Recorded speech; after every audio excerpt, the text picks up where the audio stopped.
So hello and welcome everyone to Noble Desktop's first YouTube live stream. My name is Dan Rodney and I'm a course developer and an instructor here at Noble Desktop.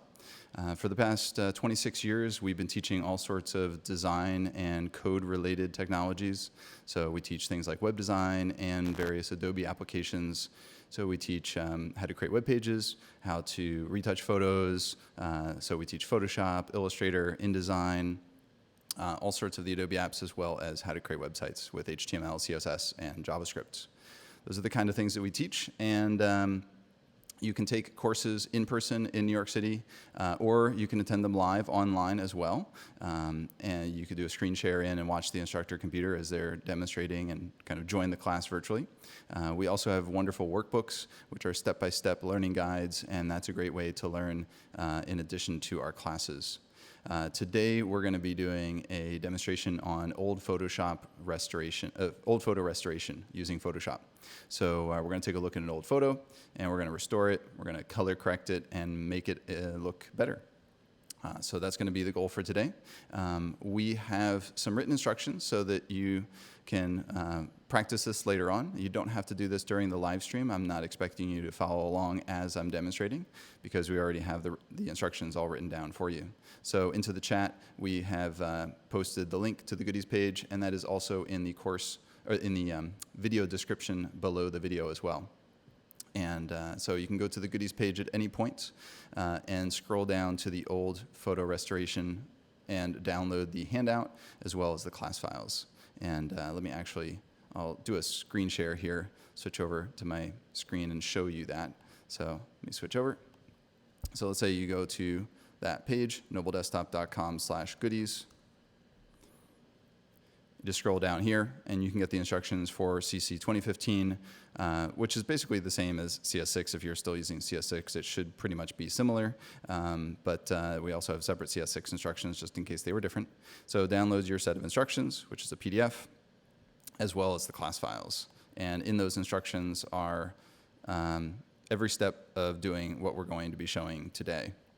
So that said, I've already downloaded the class files, and I'm ready to go. So let's get started. Put that off screen there. All right, so let's take a look at the final example of what we're going to do today. In the files that you download, we have two versions, the starter image and the finished image. So let's open those two things up. I'm going to open those up in Photoshop.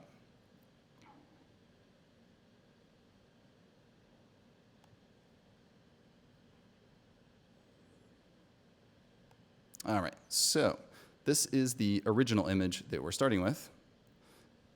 Just going to go to fit this on screen, and same thing with this one, fit that one on screen as well.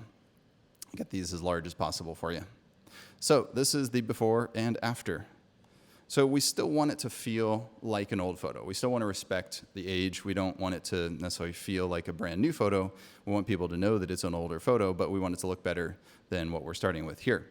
So we're going to need to do some clearing out of these blobs and blotches in various places. And we're also going to need to color correct it as well. So the contrast is kind of lacking. We want to boost the contrast. And there's just lots of dust and scratches. This is a really beat up old image, so we want to improve a lot of those dust and scratches. And also, if you notice in the final, we have given it a nicer color as well. So it's kind of got a little bit of a brownish tone, but we wanted to give it a nicer, warmer, richer brown, a nice sepia tone. So we like that that color a little bit better than the original. So we'll retouch it, color correct it, adjust the contrast, and overall make it look better, but while still respecting the heritage of this original old photo.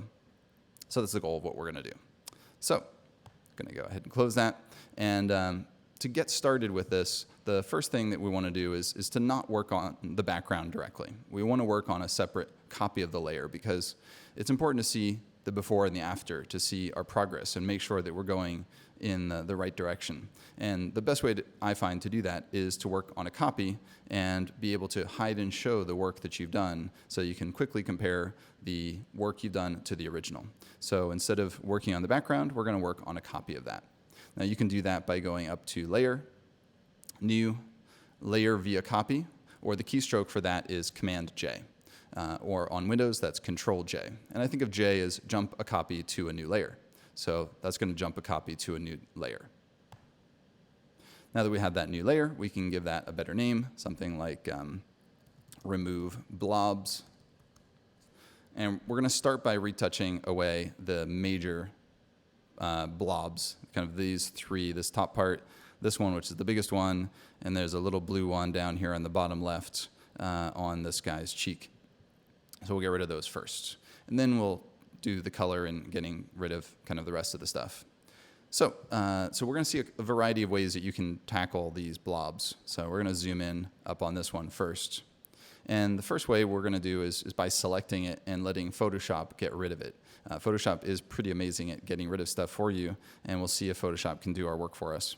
So we just have to select this area first, and then we can tell Photoshop to get rid of it.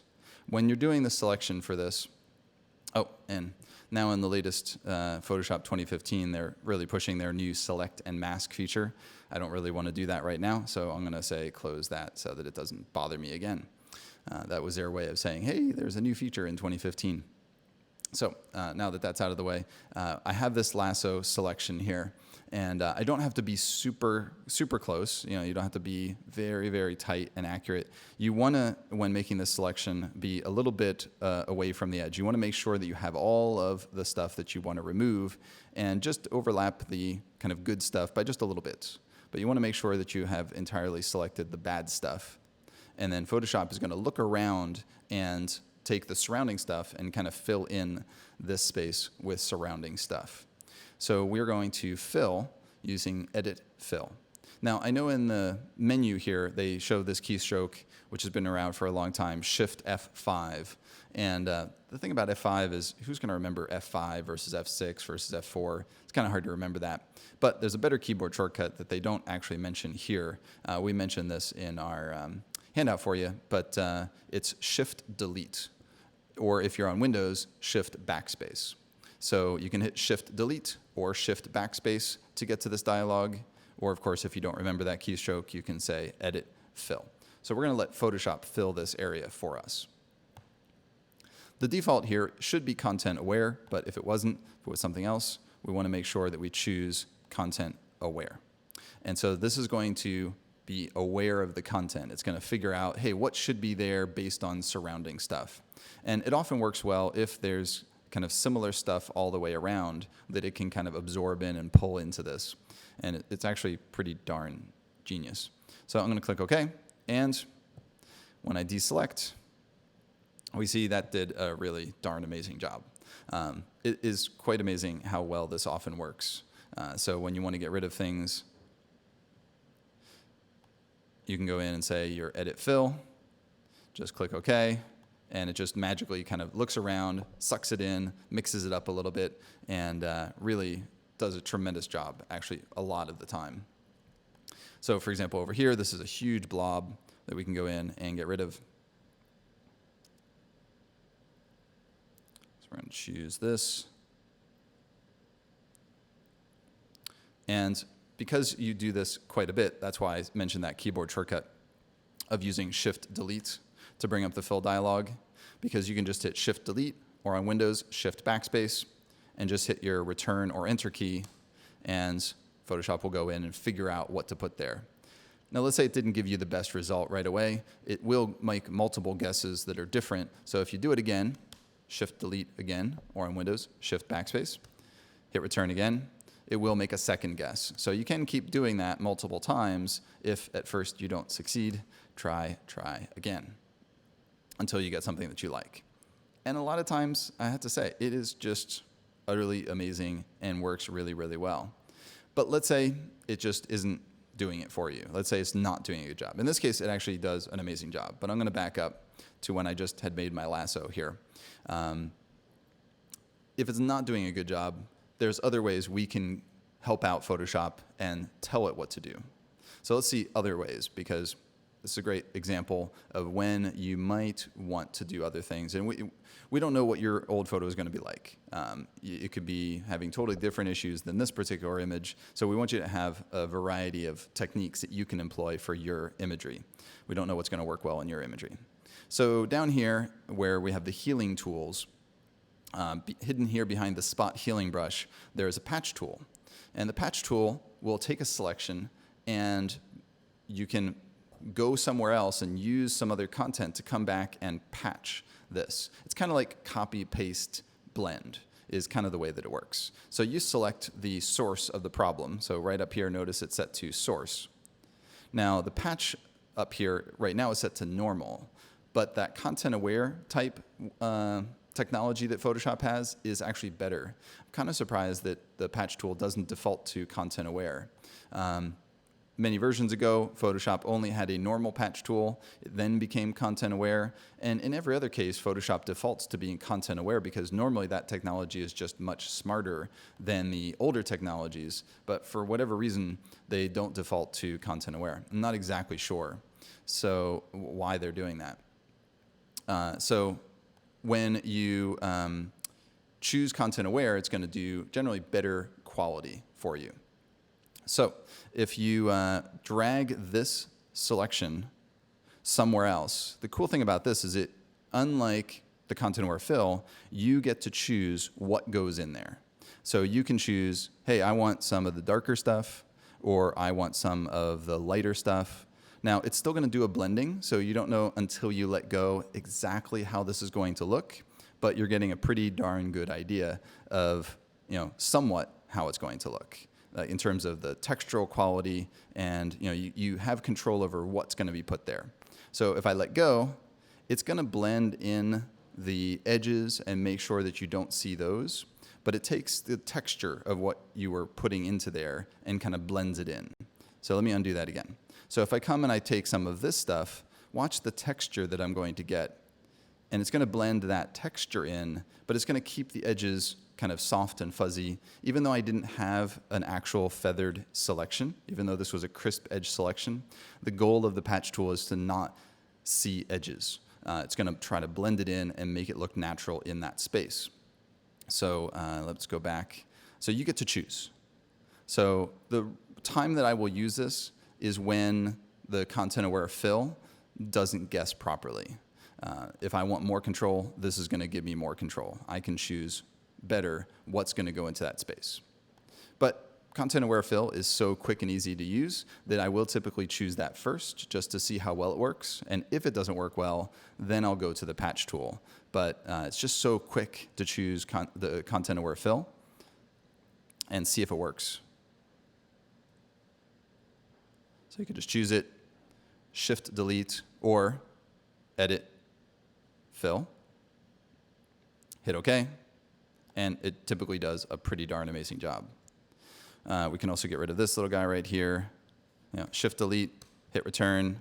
So quick and easy to do those kind of things. Let's get rid of this one last blob right here. Select that, shift delete, hit OK. Gets rid of it. I mean, that's just an amazing job right there. So good, what it's doing there. So content aware fill, generally probably the best at getting rid of those things, but it's not always perfect.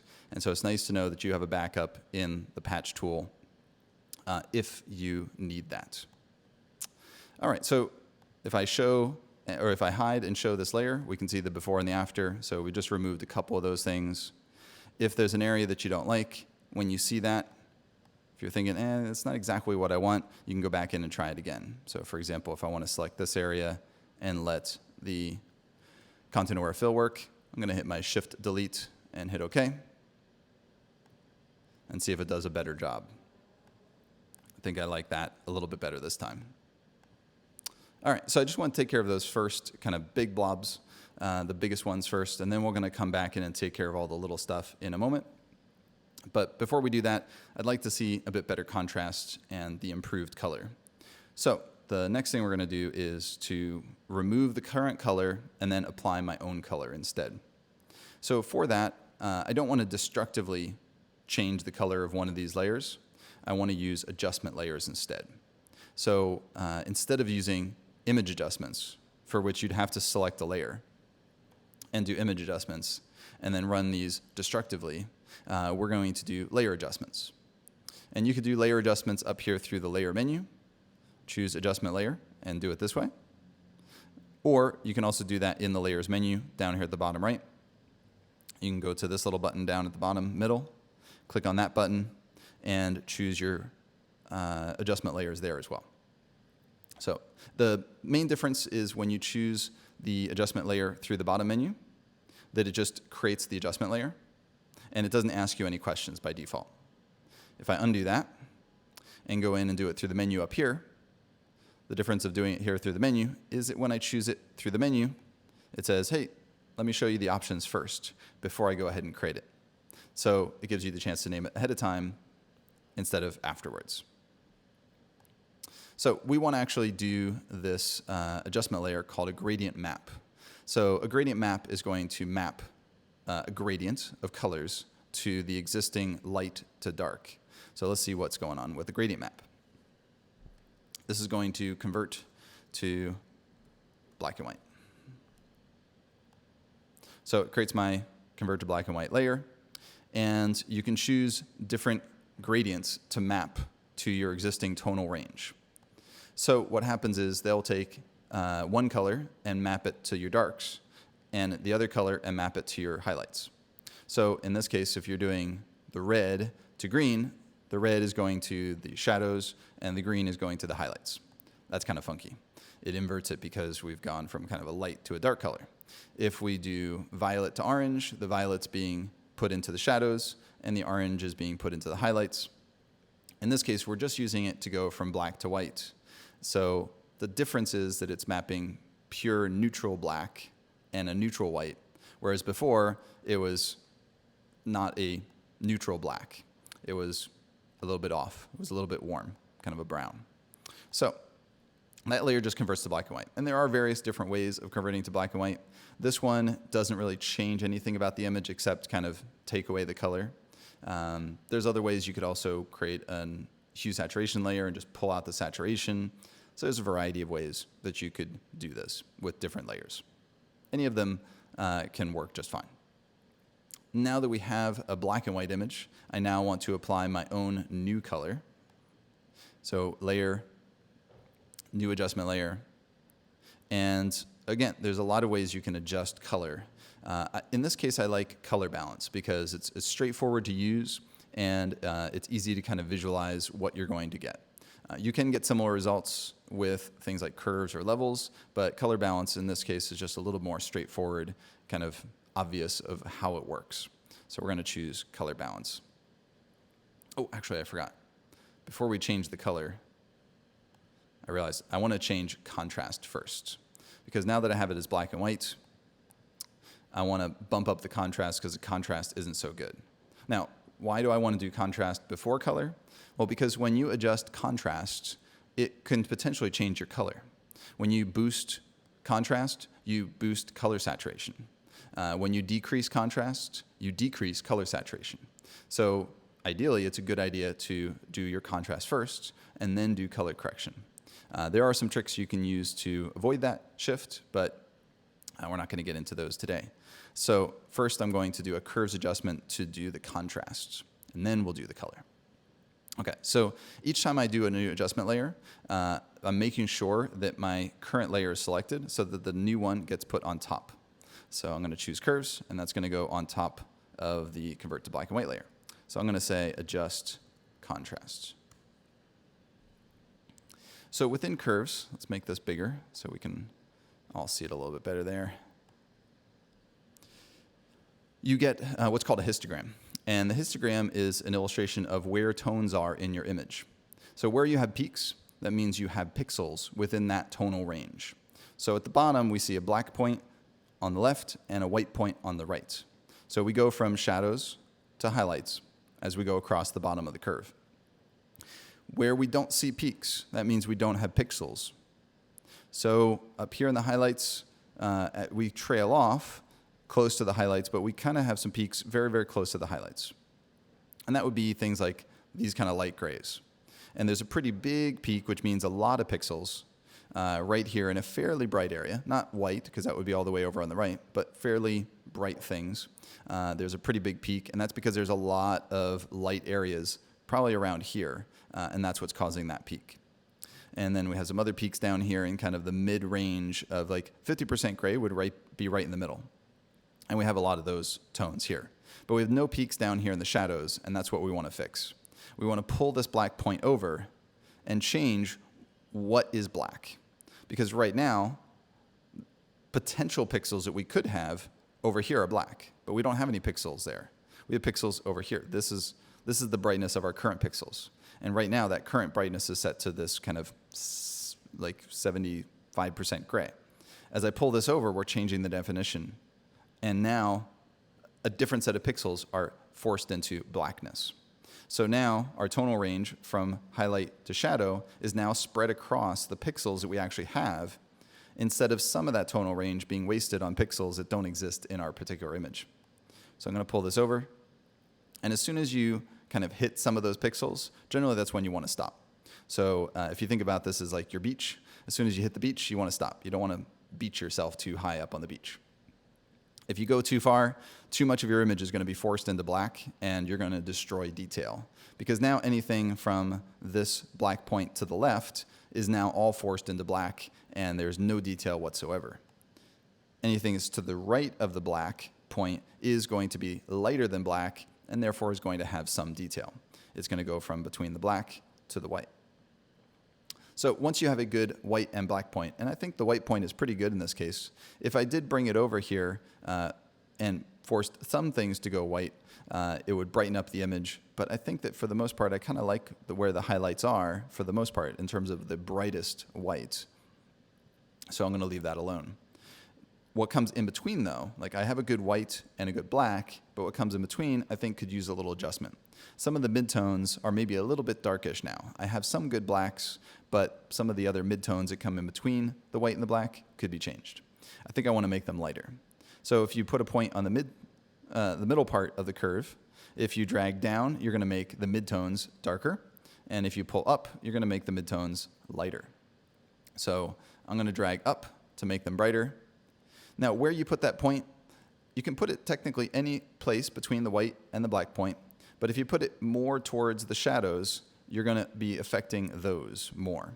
Now, you can put multiple points here. So you could, for example, you could affect the highlights here and the shadows and kind of deal with those separately.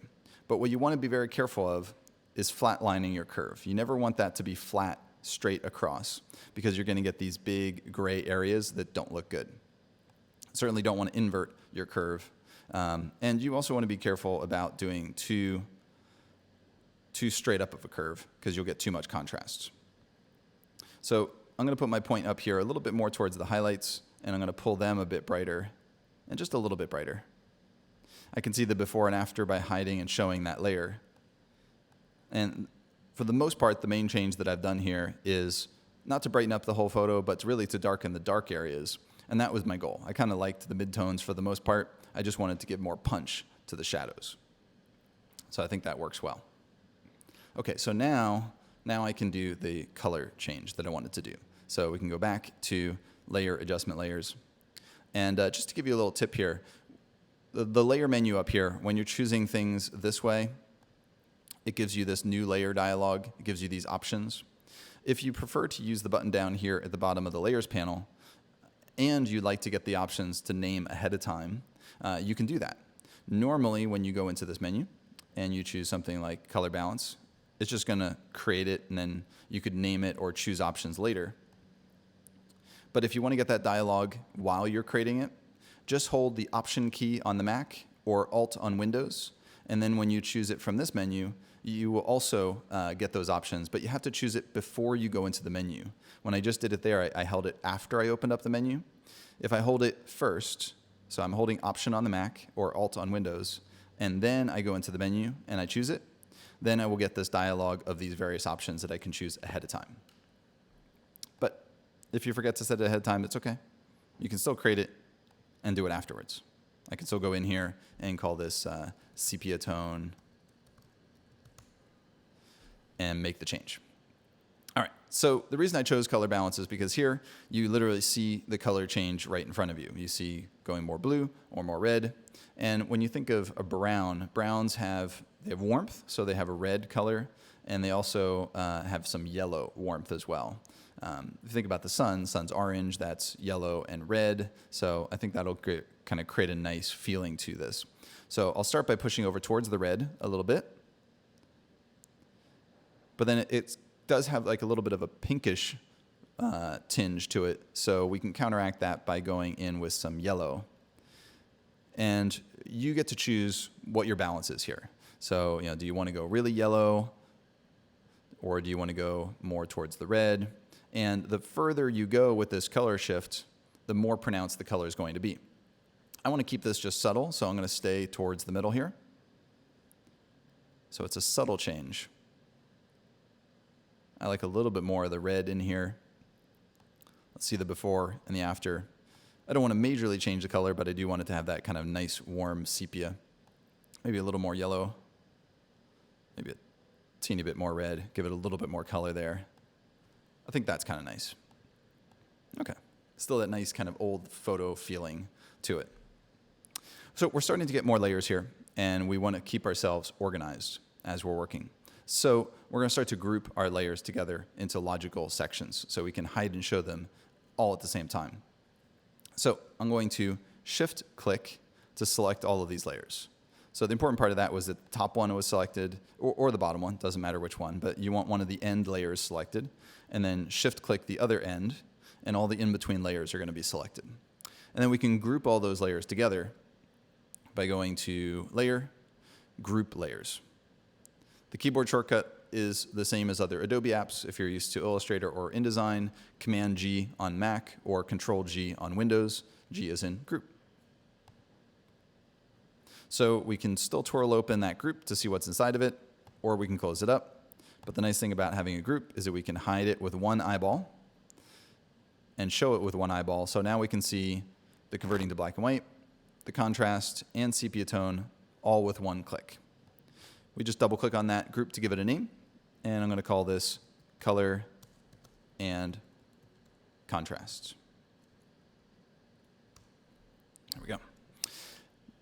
I'd also like to group all of my retouching together, even though I like the color and contrast to be separate. So I'm going to select that group and then shift-click the remove blobs, and I'm going to group that together because the removing of the blobs is part of my retouching that I'm done. So again, we can choose from the menu, group layers, or we can simply hit the keyboard shortcut Command-G or on Windows Control-G. And I'm going to call this photo restoration. Okay. So now we can hide everything that we've done and show everything we've done all with one click. While we're doing this, just a couple tips about hiding and showing. I totally like to use groups, and I use groups to manage my files. They make it easy to hide and show things. But some cool tips. If you drag through the eyeballs, you can hide and show multiple layers by dragging through the eyeballs. For the longest time, I thought I had to click each and every one of these individual eyeballs, and I could not believe when somebody finally said, you could just drag through that, right? I was like, no, I did not know that I could just drag through there. I don't know why I didn't think of that. And that's a tip for all the Adobe apps, whether it's eyeballs or locking, like if you have Illustrator or InDesign and there's locks, you can drag through the locks or you can drag through the eyeballs. And it's just a great way to quickly hide and show a bunch of layers, even if they're not grouped. Doesn't matter what they are. So that's a cool little tip. Another good tip as well, if you want to hide and show a bunch of things, is Option click on the Mac or Alt click on Windows. So if I Option click or Alt click on a layer, it's going to hide all the other layers. If I Option or Alt click again, it's going to reveal all the other layers. So it's basically a toggle to hide or show just the one layer that you're clicking on. So if I Alt or Option click on this, it's going to hide all the other layers or show them by doing it for that layer. Okay. So that said, I still like to use my groups because it's just a little quicker to do, no keyboard shortcuts or anything, and it's only one button. So great tips to know, but you still want to use folders. Okay, so next, we have more blobs to remove, more improvements to make on this photo. So we could keep working on this remove blobs layer. Keep doing our retouching, and if you feel confident of what you're doing, you could certainly do that. But sometimes you like to keep a history within your documents. And I don't mean the history panel, because the history panel only remembers the last certain number of things that you've done. You can check out how many things it's going to remember for you. I believe that's under performance. Yeah. So here, by default, Photoshop remembers the last 50 things that you've done. It used to only remember the last 20, but they upped that eventually. You can increase that from 50. It will take up more RAM though, so if you don't have a whole lot of RAM, then you might not want to keep that super high, especially if you're working with large files. The bigger your files, the more RAM they take up, and the more history states you have, the more RAM those take up. So, but you could increase that if you want to. So it remembers the last 50 things, but it only remembers those while you have the file open. When you close it, your history goes away. So for example, I'm going to save this document as a Photoshop file. So this is my old photo, Dan retouched. I'm going to save it as a Photoshop file, so it saves all the layers and editability into the file. I'm going to save that. I always maximize compatibility because that's going to make it more compatible with other Adobe applications or older versions of Photoshop. So it's a good thing to always leave on. I just say don't show again, so I don't see this dialog ever again because I always want to do it. I click OK. So let's say I close that file, and then I want to reopen that back up. So let me open it back up. Notice my history is gone. My layers are still there. All of that stuff is good. So I can go back in and tweak any of the settings here for my adjustment layers. That's why we use an adjustment layer, is so that we can go back in and make changes. That's why we do adjustment layers instead of image adjustments. If you do image adjustments through the image adjustments menu, those are destructive. They permanently change the layer that you are editing, and you can't go back and change your mind later on. Adjustment layers let you change your mind later on. So since we're not having a history that's saved in our file, and also history is linear, so even if you did have it, you'd have to undo all the things you did. You can't just go back and undo one thing. So we use layers as much as possible to keep a non-linear history, if you will. So I'm going to duplicate the remove blobs layer so that I can do some of my retouching on that. And we're going to do the duplicate the same way we did it before, by layer, new, layer via copy, Command J. Just get used to that Command J keystroke, or on Windows, Control J. You just want to jump a copy to a new layer pretty frequently whenever you're doing something that you maybe want to be able to restore back to an earlier version of the image. And so I'm going to say remove more blobs. Now, do I technically have to do this? Not necessarily, technically speaking. But if I do work and then I decide I don't like it, I could always just delete or just temporarily hide that layer, and I'd still have all the old work that I'd done on this remove blobs layer. And so I'm kind of building that history into my file. If I do want to go back to an early version, I can.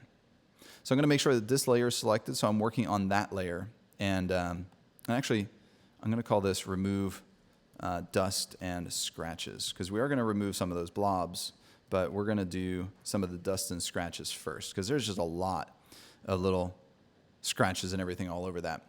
So there's a filter called dust and scratches. It's under noise, because they kind of consider it to be noise over the image, and we can remove those dust and scratches.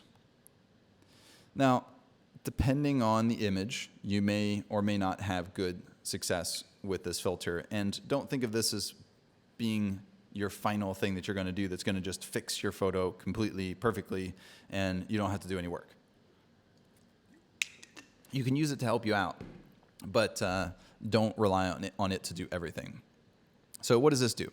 Well, there's a radius amount, which is basically how much dust and scratches is going to remove.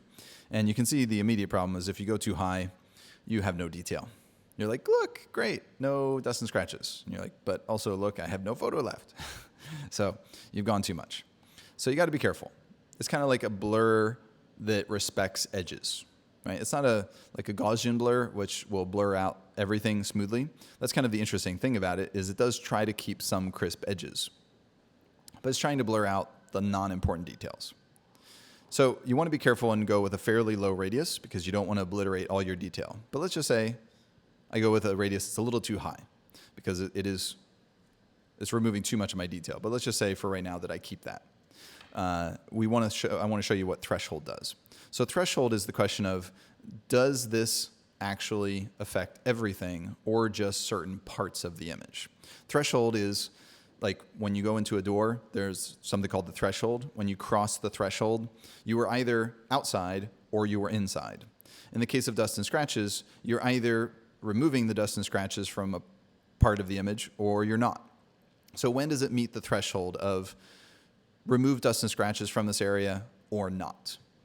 So when you say 0 levels, what are these things called levels? If you think about tonality, you think from white to black. There's all these steps or levels from white through all the shades of gray, ultimately to black. Well, by default, there are 255 levels of difference from white to black. So when you say 0 levels, anything that has any level of difference, it says, that's a dust and scratch, let's remove it. So there's a very low threshold for what is a dust and scratch. Basically, it thinks everything is a dust and scratch, and it tries to remove everything. If you up the threshold, now things need at least 11 levels of difference. So from one pixel to another, you've kind of upped the threshold. So now some things are not going to meet that threshold, and that means it won't apply dust and scratches to everything. Some things won't get the dust and scratch removal, which means you're going to keep some details. The higher the threshold, the more you need to meet that threshold for it to work. That means fewer and fewer things are going to get dust and scratches. So here, everything gets it. And as you go up, fewer and fewer things are getting that. It's still doing the amount to your image, still the amount of blur that you're doing, but how much of your image do you see it in? So you want to be really careful about doing a super low threshold because that's just going to obliterate tons of detail. You want to pop this up a little bit so that you're keeping some of the finer details.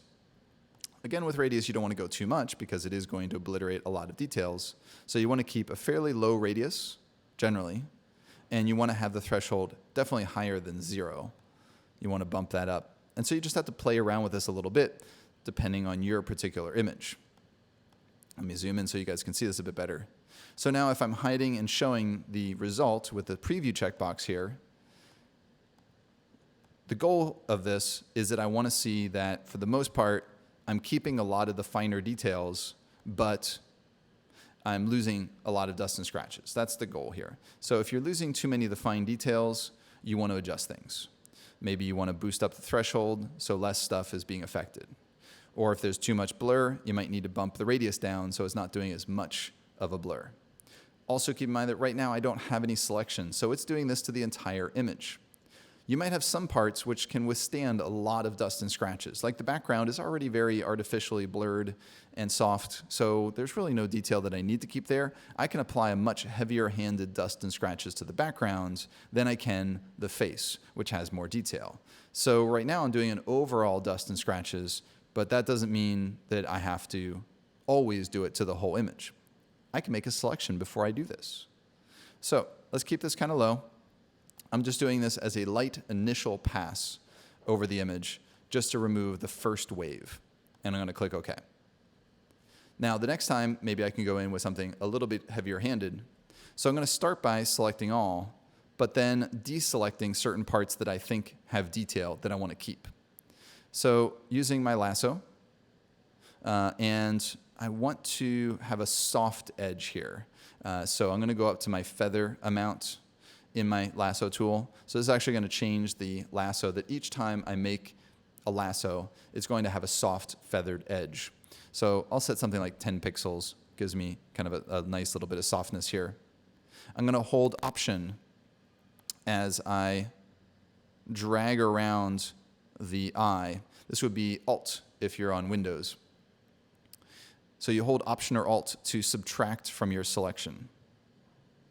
And what I'm thinking about is deselecting areas that have sharp detail that I want to keep. So anything that's kind of important, like maybe like the mouth, this guy's face over down here. I want to keep the details that are there.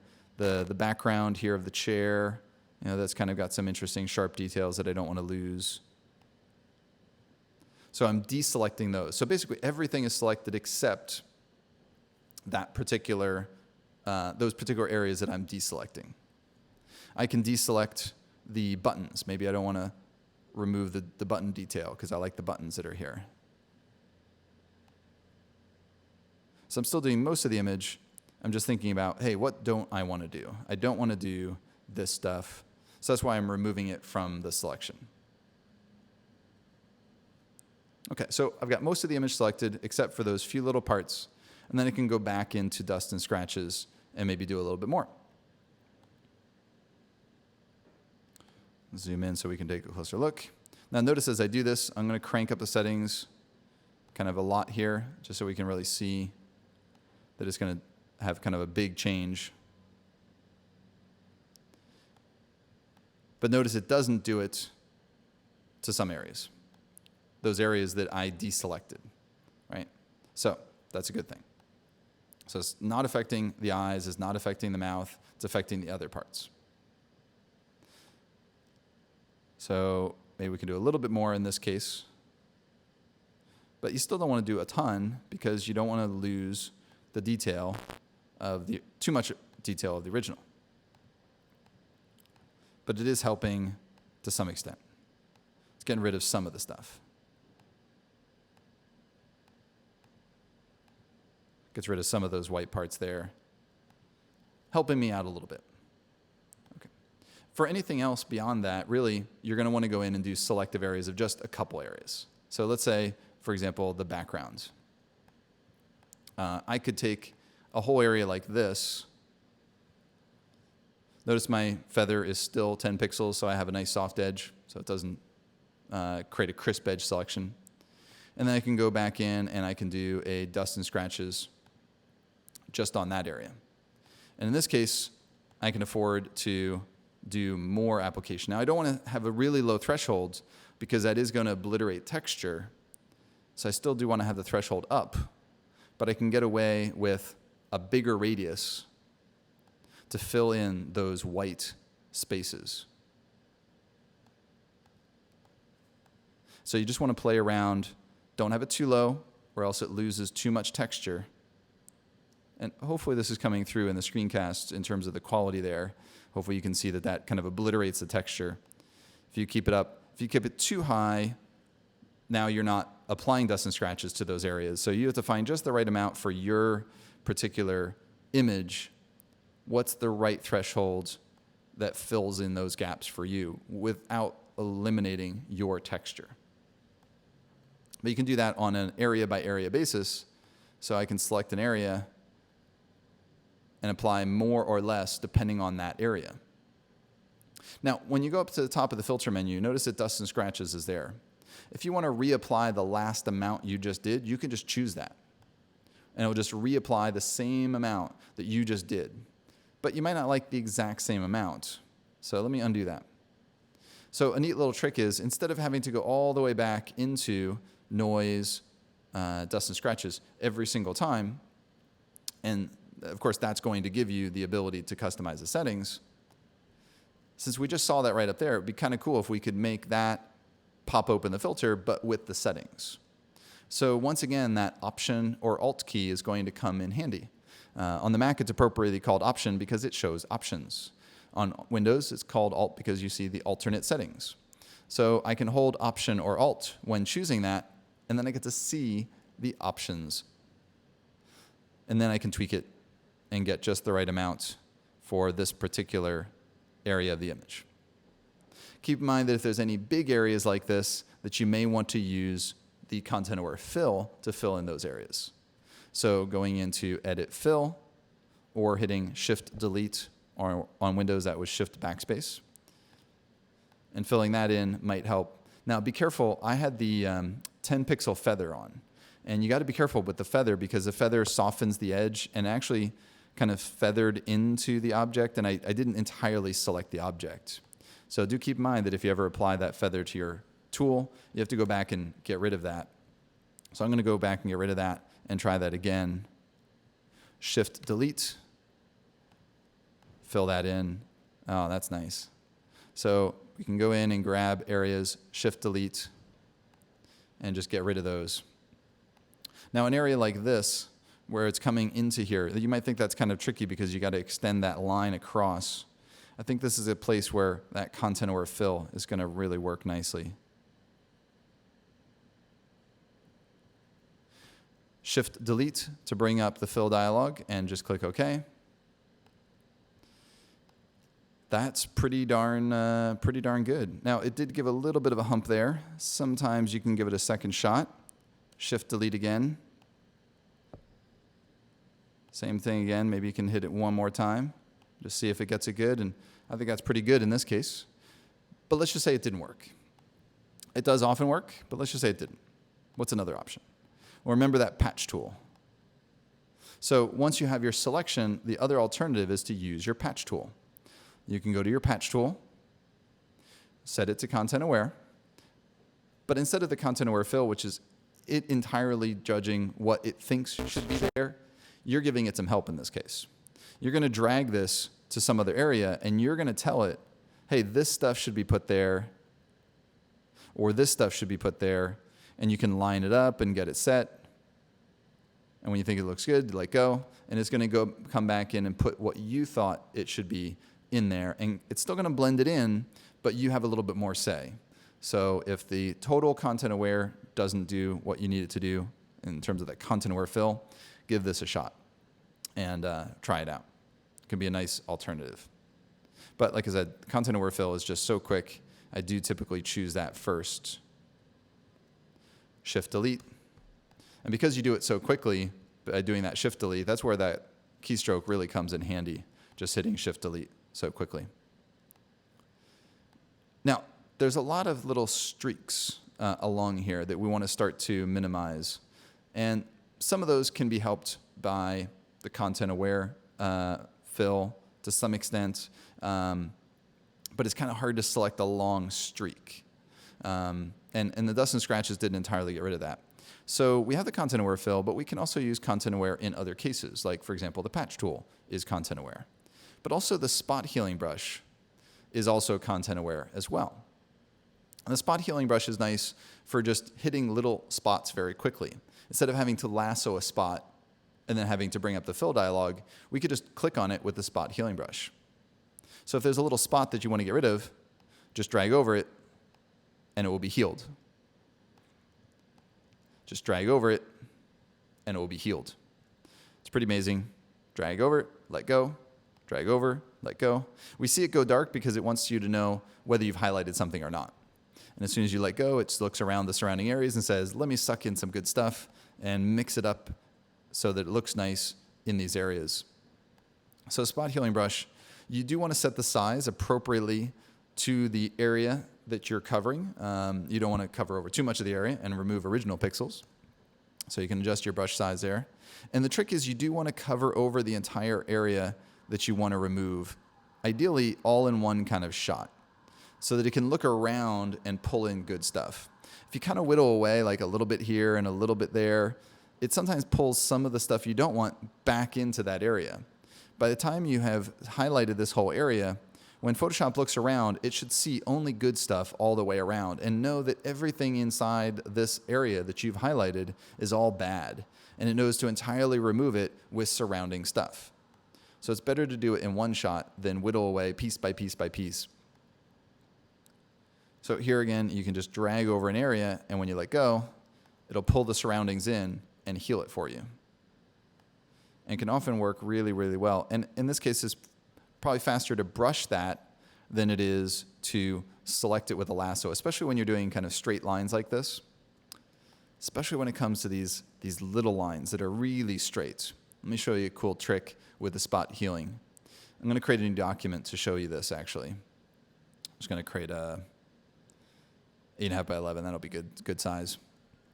Okay, so whenever you have a brush tool, and let me just make my brush bigger here. So You click with the brush, you click with a brush.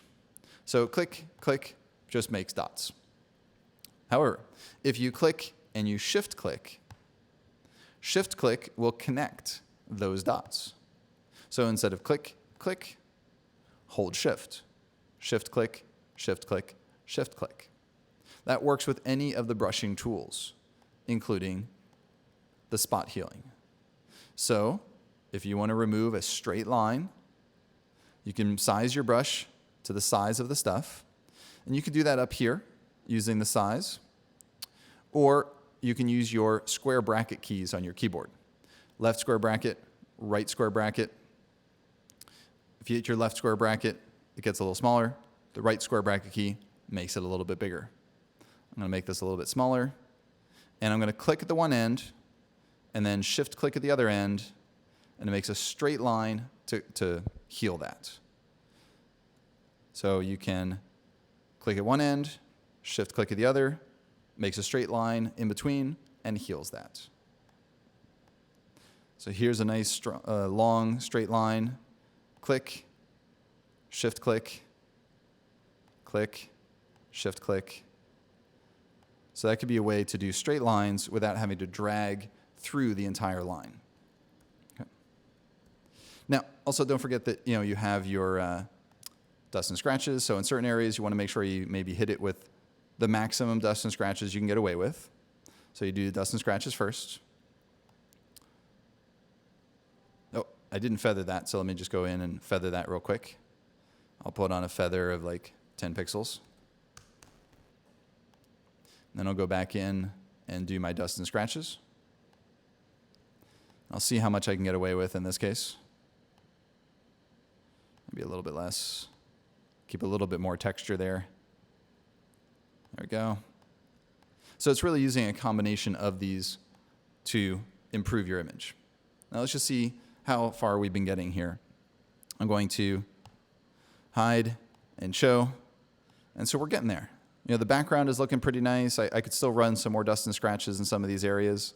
The jacket, though, this is still needing some work. So how are we going to do that?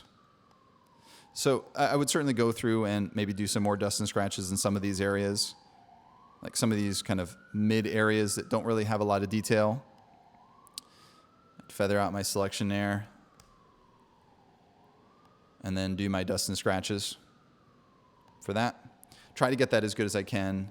I would use things like my spot healing brush to get rid of the stuff that I don't want.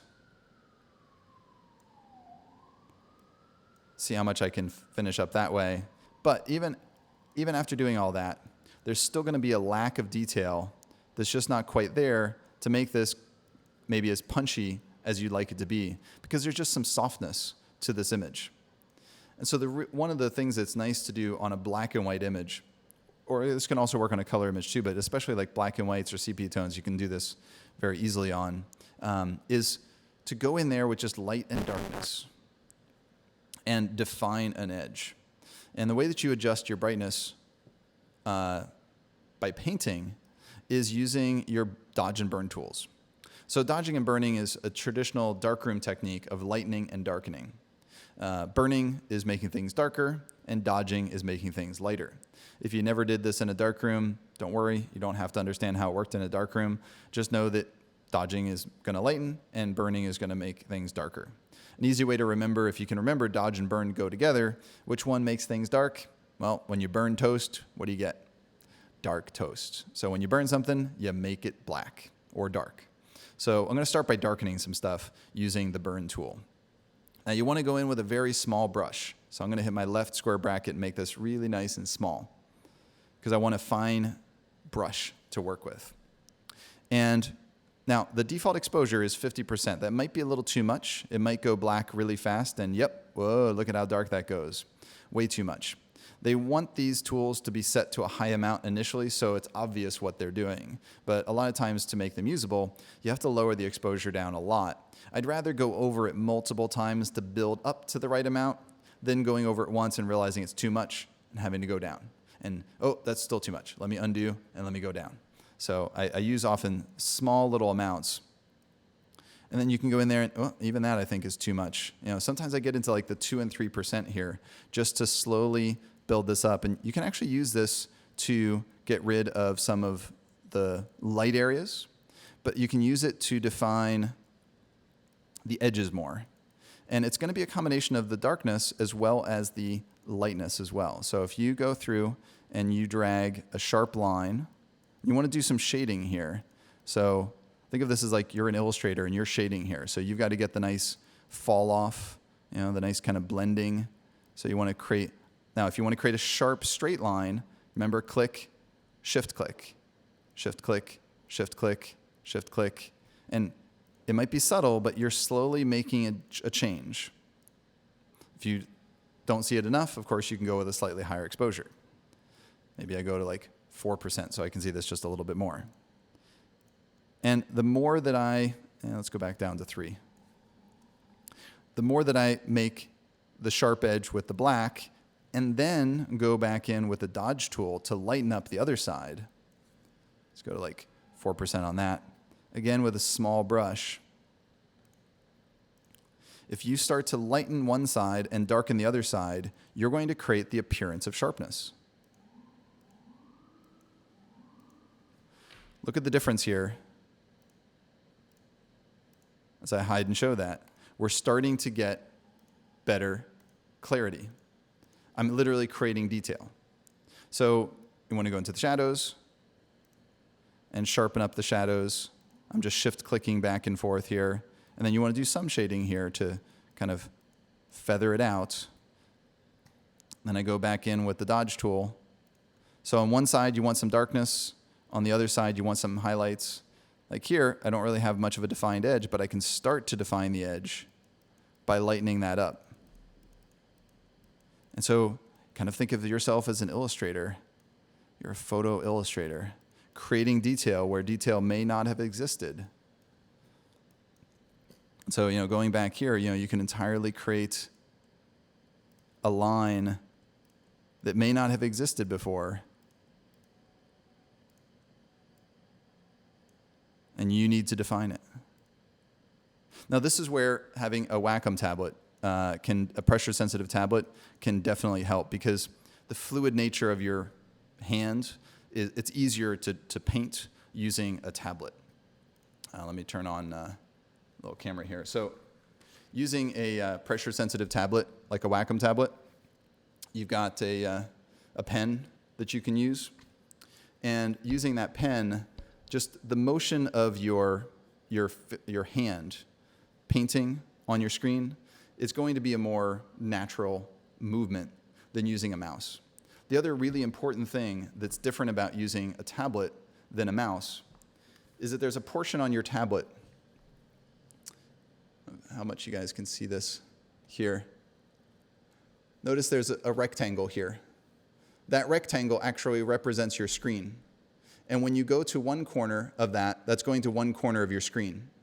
And when you go to the other corner, it's going to the other corner of your screen. When you go to the bottom, it's going to the bottom of your screen. When you go to the top, it's going to the top of the screen. And that means that as you actually start to paint, digitally paint, like going over the same spot, you are literally going to go over the same spot in your image. So that means you can pass over it very quickly and keep painting the same area. So here, if I go back in with my brush using my tablet, I can very quickly paint over this.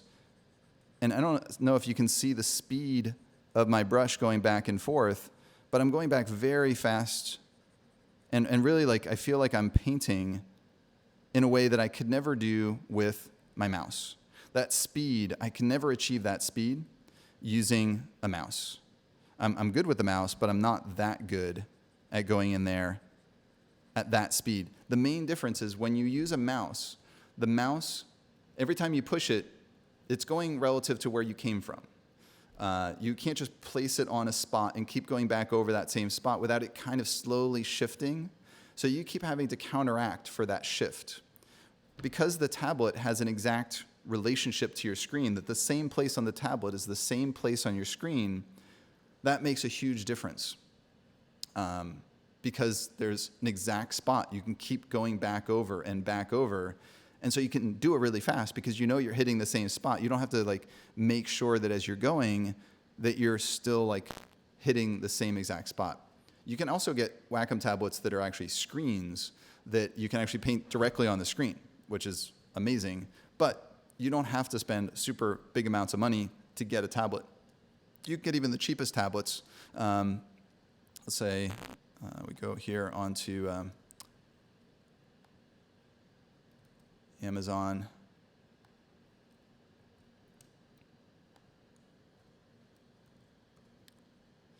And we check out some tablets.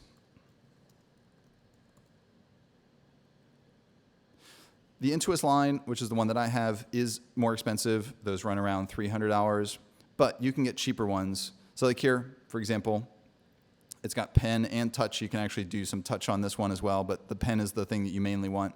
You can get them for $84. So you can get them in a variety of prices, but they can be as cheap as $84. So they don't have to be super expensive. Here's one with a pen, $69. So you can certainly get affordable ones where you can get this ability so you can be faster working and you don't have to spend a ton of money to get that ability. So let me open up my original finished version so you can see the done. And I just want to show you that if you spend some time going in there, and I could have done even more detail, but again, I wanted it to kind of feel still like an old leathery kind of feeling with some more detail though. Just went in there and gave it more detail. And if you compare, you look in this area here versus this, there were whole areas here where I just had to go in and completely just make up the detail because there was just no detail there. I figured, hey, there'd be based on the look of this, I figured there'd be a button there. So I accentuated that button because I noticed that it kind of went around. So I figured that's probably a button there. And then it kind of came up and then went back down. So I figured that's probably a button there. And so there was the kind of the hint of those lines, but I had to make it up. So I had to go in there and I did a little bit of lightness and a little bit of darkness, and you end up creating detail because photographs are just light and shade. What creates detail is something light next to something dark. That's how you notice that detail exists. Okay. So I would say it took me total, when I first did this image, probably about an hour to decide everything of how I wanted it to look and to finish everything. Probably about an hour total to do all the work without explaining it to somebody. So it wasn't a tremendous time investment, but it was about an hour's worth of work, I would say, to do the final stuff. Using all the techniques that I've shown. Now, the final thing, because you probably notice that overall there is also a little bit more sharpness to this image than mine. I have lost a little bit of sharpness. The final thing would be to end up doing a little bit of sharpness at the very end. So when you're doing that, you want to apply your sharpness to the entire final image. Now, the thing about sharpness is it's often specific to output. Are you going to put this on the web? Are you going to put it on in print? If you're going to do print, you often can get away with more sharpening because the printing process is going to lose some sharpness. So you can kind of over-sharpen something. So I typically don't like to apply sharpening destructively to any particular layer. Now, since I have all these different layers here, how do I apply sharpening? You could put them all together into a smart object and apply your sharpening that way, so it would be non-destructive, but that increases your file size a lot. As an alternative, I like to do it this way. I like to just select everything and copy a merged version of it. So that's going to basically flatten it and copy it so that when I paste, I'm just going to go here to the top layer here, and I'm going to paste. It's going to paste a merged version of everything that I have done. So that's a layer now that I can apply my sharpening to. And I could call this sharpening for print, for example, if I'm going to do sharpening for print. And then I can go up and do my sharpening using Smart Sharpen. Here you want to pay attention to your big version in the background. Decide your amount, your radius, and your removal type. Now this is what I'm going to start with first. You want to be set to lens blur. It used to, when it first came out, be set to Gaussian blur, but then they eventually switched to the lens blur, which is going to give you a better result. And the main thing is that the way that this sharpening filter works, or the way that any sharpening filter works, is it finds an edge and cranks up the contrast at an edge to create the appearance of sharpness. So the amount is the amount of contrast. How much contrast is it adding? The more contrast you add, the more sharp it looks. The radius is how far away from an edge is it going to make that contrast noticeable. A low radius keeps it really tight to the edge. A high radius moves it very far, so you start to see halos. Like here, you literally see ugly halos because you're going so far away, 10 pixels away from the edge, and it looks undesirable. Even if you have a low amount, it still typically is going to be kind of undesirable because you're seeing a big radius, a big halo around the edges. So generally, radius should be as low as you can get away with. Reduce noise, if you have a digital photo, can be very useful. But even with an old photo like this, with lots of little details that maybe you don't want, a little bit of noise reduction might be able to remove some unwanted texture. Just be careful that if you go too high with reduce noise, that you're going to lose detail that you want to keep. So I'm going to keep this pretty low. The main thing here that we're setting is the amount of contrast and the radius. So getting back to the remove lens blur, if you do remove lens blur, the way that it creates the halos for lens blur is better than Gaussian blur. What I've found is that Gaussian blur, the halos are going to be more noticeable than with lens blur. If you do lens blur, look at how much smaller. Sorry. Thank you for reminding me to turn off my camera. Sorry about that. I thought I had turned that one off. Thank you. Okay, so going back here to the amount, the radius, and the reduced noise. So the lens blur makes smaller halos than Gaussian blur. Look at how big they are with Gaussian blur, and then look at how small they are with lens blur. Now, normally you're not doing this amount. You're going to be much less, but still, at the same amount, you notice the big halos with Gaussian blur, and you don't want to see them with lens blur. So keep your radius low, use lens blur, and then play with your amount to decide how much sharpening you want. And you can use the preview to turn this on and off to see how much of a change you're making. Now, in my case, I should have spent more time removing some of these scratches and stuff that I don't want. So I'm going to be sharpening some things that I don't really want to sharpen in this case, but you'll start to get a sharper result when you apply the sharpening.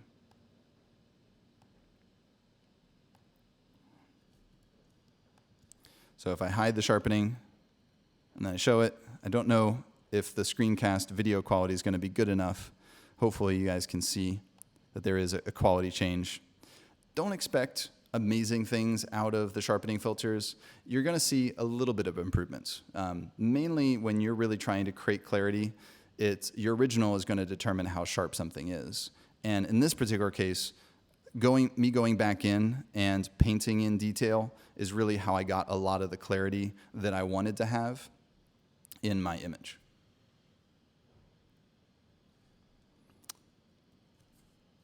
All right, so questions. Does anybody have any questions here?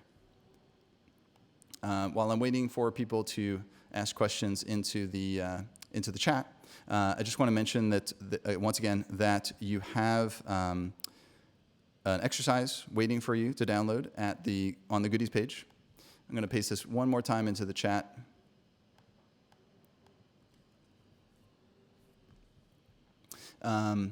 If you go to the goodies page,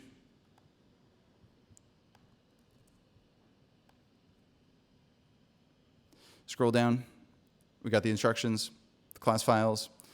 You can download those, the images in the class files. You can download the instructions, print it out for yourself, or keep it on screen, and go through all the instructions of what I've done today is all written down for you step by step It's all written down for you, and you can practice this yourself using those instructions. They work on Mac and PC. Also, for those of you who are new to Noble Desktop or not familiar with us, as I said before, we do offer classes in New York City in a lot of the different Adobe programs, also web design and web development. So if you're interested in more Photoshop training, we have some Photoshop classes. These classes you can attend live online or in person in New York City. And so you can check out the different classes that we offer. Like if you want to create animated GIFs, you can learn how to do that in like 3 hours. If you want to learn how to retouch hair, we've got a 2-hour seminar for that as well. Not a free seminar for the hair, but not expensive at all. I think it's like $50. Yeah, $50. Also, in addition to our classes, you can also check out our workbooks. We have great step-by-step workbooks. If you want to learn more, check out the ones we have. If you just want to look at Photoshop, I can click on Photoshop and check out the books. These are the same books that we use in the classes as well, but you can buy those either in print or as ebook. So that's another great source of learning if you want to learn more about Photoshop.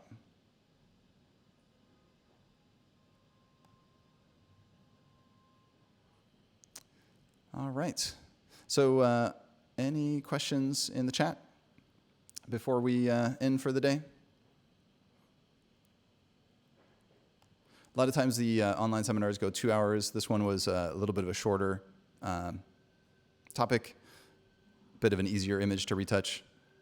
So this one didn't take as long to do.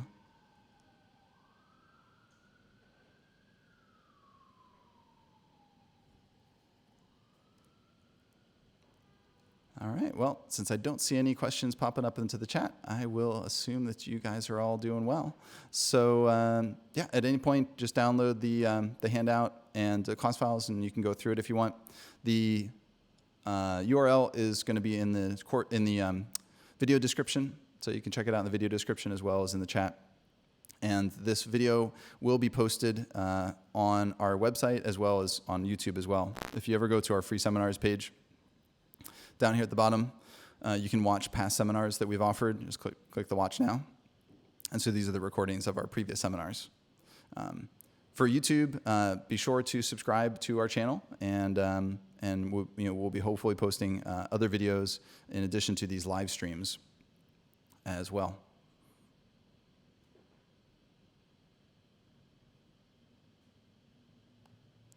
All right. Well, thank you so much for tuning in everybody, and hope you have a great day and a great weekend. And we'll see you in the next online seminar. Thanks, everybody.